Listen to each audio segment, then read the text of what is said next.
one of the challenges of the Catholic Church has been to be inclusive and to bring in a new flock. Mika, I don't know about you. Like me, raised in the Catholic Church, still part of the Catholic Church. Yes. You could literally feel the earth move yesterday with that statement. For all of our lives, we've been told that you're divorced, it's wrong. You're gay, you're living in sin. And all of a sudden, Pope Francis, one individual comes in and opens the window, and fresh air of the 21st century comes sweeping in. All right, well, that's one interpretation. That's the leftist media interpretation of what took place in Rome over the past couple of weeks. Joining us here is our friend Bill Donohue, Newsmax contributor and president of the Catholic League. And I think you might have a few things to say about what you just heard from Mike Barnacle and Mika Brzezinski. Yeah, they spoke too early, didn't they? Yeah. Look, there was the interim report 1 week into this 2-week process, which was written by 1 to 3 people, okay? Out of about 265. No, and at least one was very far to the left. Yeah, bishop. exactly. Yeah. And the bishops were not consulted. How did they learn of this interim report? From the media. They leaked it out to the media. See, the left in the Catholic Church is just like the left in our society, and they're not going to play honestly on this. But then they gambled. They thought they're going to create this faux momentum. You see, everybody has to get on board the progressive train, but the train came to a screeching halt, because the conservatives pushed back. So that air that came out of the window got pushed back in. They were resentful, I think, maybe not so much even about the content, but although the wording and some of the stuff was really amazing.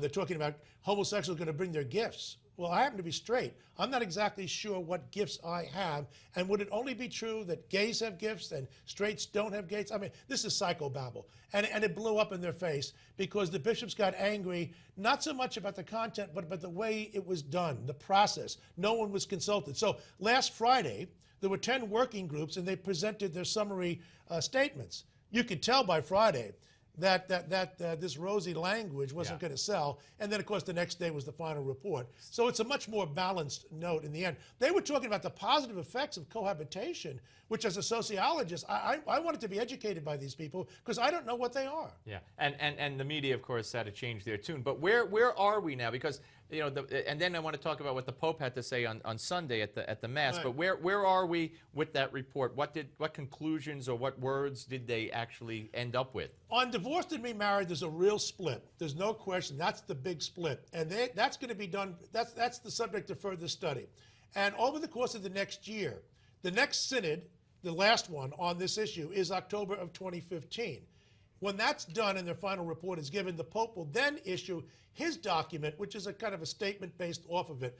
The divorced and remarried, I'm not sure where that's going. My guess is they will make some small changes there. On the question of gays, I mean, well, yes, of course, gays have the same dignity as straights, and they should not be the victim of discrimination. But at the same time, we're talking here about the institution of marriage, which is entirely different from the way a specific individual is treated. They're not going to change on marriage. They may change in terms of pastoral outreach and be more welcoming and that kind of thing, and that's fine. So I think what you'll get next year, my guess is, it won't be as liberal as the interim report when almost nobody was consulted, and it may not be as moderate with very little changes as you saw in the final document. My guess is it'll be somewhere in between. And does this Pope have I don't want to insult him by asking this question, but he says things that are provocative in nature and could be interpreted by Mika Brzezinski and Mike Barnacle in the ways they want to hear it and interpret it. Sure. Does he do that purposely? Yes. Look, his predecessors were first-class intellects, towering intellects. Benedict XVI, Joseph Ratzinger, and Karol Wojtyła, the John Paul II, St. John Paul II. These guys were first-class intellects and philosophers who've written God knows how many books before they even became Pope.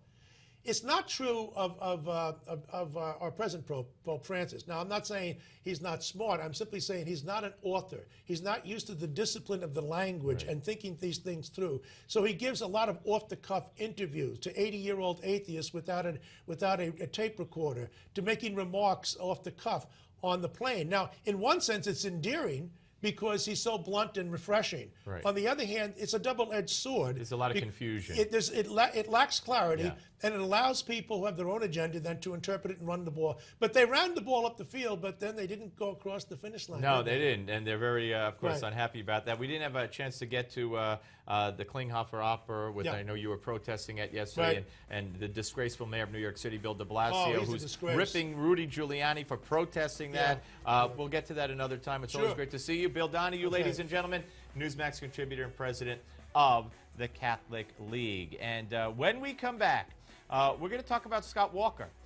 He, of course, is involved in a race for re-election. A lot of people think he's a future presidential candidate, possibly for 2016. And we're going to throw that around with our friend John Gizzi, Newsmax White House correspondent, next on Newsmax Television.